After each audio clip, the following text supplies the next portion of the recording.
In the 1880s, a colossal brownstone mansion known as the Vanderbilt Triple Palace rose along Manhattan's Fifth Avenue, a stretch famously nicknamed Millionaires' Row for its parade of Gilded Age mansions. This opulent residence belonged to William Henry Vanderbilt, at that time, the richest man in America. Hi everyone, Ken here. Hit the subscribe button and let's explore this house.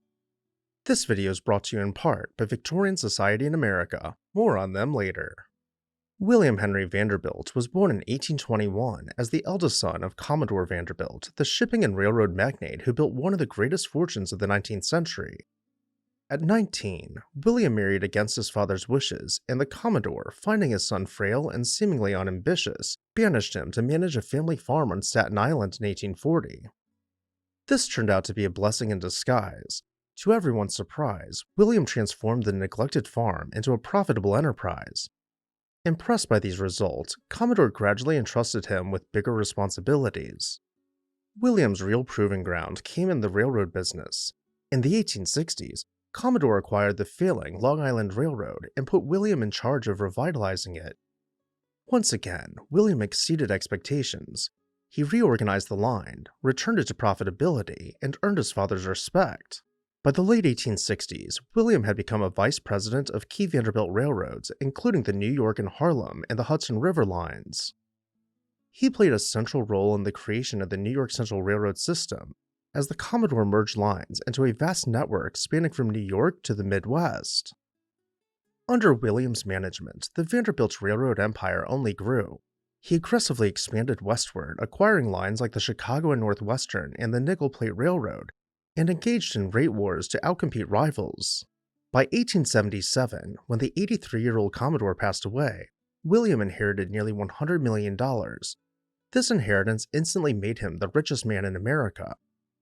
In less than 9 years, he astonishingly doubled the Vanderbilt fortune to about $200 million. Armed with enormous wealth and determined to cement his family's social standing, William H. Vanderbilt set out to build a residence that would showcase his growing art collection and comfortably house his large family. The Vanderbilts were still considered new money by New York's old aristocracy, and some of William's younger relatives, notably his son William Kissam Vanderbilt and daughter-in-law Alva, were launching headlong into Gilded Age mansion building as a way to claim social prestige. William H. Vanderbilt's own plan would top them all, a magnificent Fifth Avenue mansion big enough to be called a Triple Palace. In January 1879, Vanderbilt purchased an expansive lot on Fifth Avenue between 51st and 52nd Streets, directly across from the then brand new St. Patrick's Cathedral. Here, Vanderbilt planned an unprecedented urban palace. Rather than a single house, the design called for 3 conjoined residences under one roof to accommodate multiple family members. This imposing structure, completed in 1882, came to be known as the Vanderbilt Triple Palace.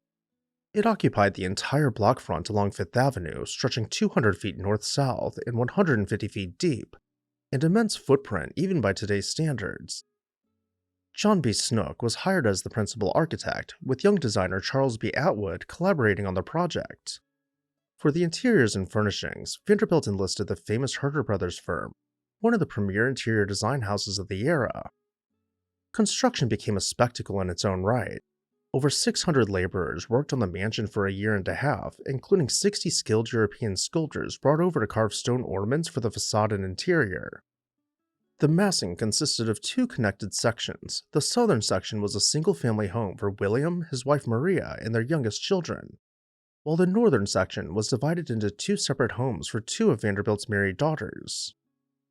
Before we head inside, a quick word about the sponsor of today's video, Victorian Society in America. Are you captivated by historic architecture? Want to explore, learn, and dive even deeper into the past? With the Victorian Society in America, you'll have the chance to travel to American cities and tour stunning 19th century buildings, pursue learning through internationally acclaimed summer programs in American cities and abroad, including Chicago, Newport, and London to name a few. Additionally, members will enjoy a free subscription to 19th Century, the semi-annual publication packed with articles on art, architecture, preservation awards, and book reviews. Visit the website below in the video description and become part of the Victorian Society in America today. Thank you, Victorian Society in America, for sponsoring this video. Now back to our tour. Inside, Vanderbilt spared no expense in decoration and amenities. His private south residence boasted 58 rooms, each outfitted in different styles. The first floor alone was a showcase of Gilded Age luxury, a grand oak paneled dining room for lavish dinner parties, a plush library, a formal parlor, and an immense drawing room for receptions. The drawing room was particularly splendid. It featured an ornate coffered ceiling adorned with a mural by French artist Pierre Victor Galland, gilded moldings, and walls lined with silk and damask. Brilliant stained glass windows by John Lafarge filtered colored light into the space, competing subtly with fixtures of crystal and gaslight. Lafarge's stained glass was a bold choice, as he was a rival of Louis Comfort Tiffany. Vanderbilt did patronize both, but chose Lafarge for this commission. Every chamber in the Vanderbilt house was furnished by Herder Brothers with custom-made pieces, carved mahogany cabinets, inlaid tables, silk upholstered settees, each room reflecting a different period or theme, from French Renaissance to Asian-inspired, making the home almost a living museum of decorative arts. The most famous feature of William H. Vanderbilt's mansion was his private art gallery. Vanderbilt was an avid art collector who had acquired European Old Master paintings on a grand tour and through top dealers. To properly display these treasures, the mansion's design included a central three-story art gallery with a soaring skylight. This top-lit gallery occupied the heart of the home and was so large that it could accommodate 207 oil paintings and watercolors, hung salon-style on its walls. In fact, Vanderbilt invited the public to view his art collection on Thursday afternoons by written invitation. For a time, throngs of New Yorkers, society figures, artists, and curious commoners piled through the Vanderbilt Gallery in all of the Rembrandts and Raphaels on display. This ended after a few incidents of visitor misbehavior, prompting Vanderbilt to stop the public openings. Not all assessments of the Triple Palace were glowing, however. While the mansion certainly symbolized Gilded Age grandeur, many contemporary architecture critics panned its design. In 1881, critic Montgomery Schuyler derided the Triple Palace by saying, quote, "If these Vanderbilt houses are the result of entrusting architectural design to decorators, it is to be hoped the experiment may not be repeated." Yet the Triple Palace had its admirers too. Visitors stunned by its sheer magnificence and the treasures within often left glowing accounts. The Providence Journal in 1888 proclaimed it, quote, "beyond any question, the most superb house in New York." For 4 brief years, William H. Vanderbilt enjoyed the comforts of his Triple Palace and the stature it gave him. He hosted a housewarming ball in December 1883 with over 1,000 guests filling the mansion, a social triumph that marked the Vanderbilt's full arrival into high society. A week later, he held a reception for 3,000 invitees to celebrate the opening of his art gallery. By then, the Vanderbilts were not only richer than the old guard, but arguably more fashionable as well, thanks in part to such lavish displays. However, neither Vanderbilt's life nor his house would remain at their peak for long. William's reign as the wealthiest man in the country was destined to be short. In December 1885, less than 5 years after moving into his dream home, he passed away suddenly at the age of 64 following a stroke. In his will, he took care to provide generously for his family and for various charities. He left sizable bequests to his wife Maria and their 8 surviving children, as well as donations to institutions like the Met, several churches, hospitals, and the YMCA. Control of the Vanderbilt business empire passed to his eldest sons, Cornelius Vanderbilt II and William Kissam Vanderbilt, who would continue the family's railroad interest and famously build their own splendid mansions uptown in the years to follow. Meanwhile, what would become of William H. Vanderbilt's cherished Triple Palace? In his will, William stipulated special terms for the Fifth Avenue mansion and its contents. He granted his wife Maria Louisa a life interest in their portion of the home, meaning she could live there for the rest of her life. Ultimately, ownership of the property was to pass to their youngest son, George Washington Vanderbilt. To keep the estate intact, Vanderbilt's will forbade selling the house or even the art collection outside the family line. He clearly intended the Triple Palace to remain a Vanderbilt family seat for generations to come. His 2 daughters, Emily and Margaret, who already occupied the other units of the house, were bequeathed those portions outright, ensuring they had secure homes for their families. Though, Margaret was quick to sell her portion of the Triple Palace to her sister Emily. In 1896, a new chapter began. Maria Louisa Vanderbilt died, and as the will dictated, George W. Vanderbilt inherited the entire southern mansion at 640 Fifth Avenue. George, however, had little interest in moving into his father's house. By the turn of the century, taste had changed and the Triple Palace's Victorian interiors were considered old-fashioned. Additionally, Millionaires Row was gradually shifting from an exclusive residential enclave to a more commercial district, as clubs, shops, and hotels crept up from the south.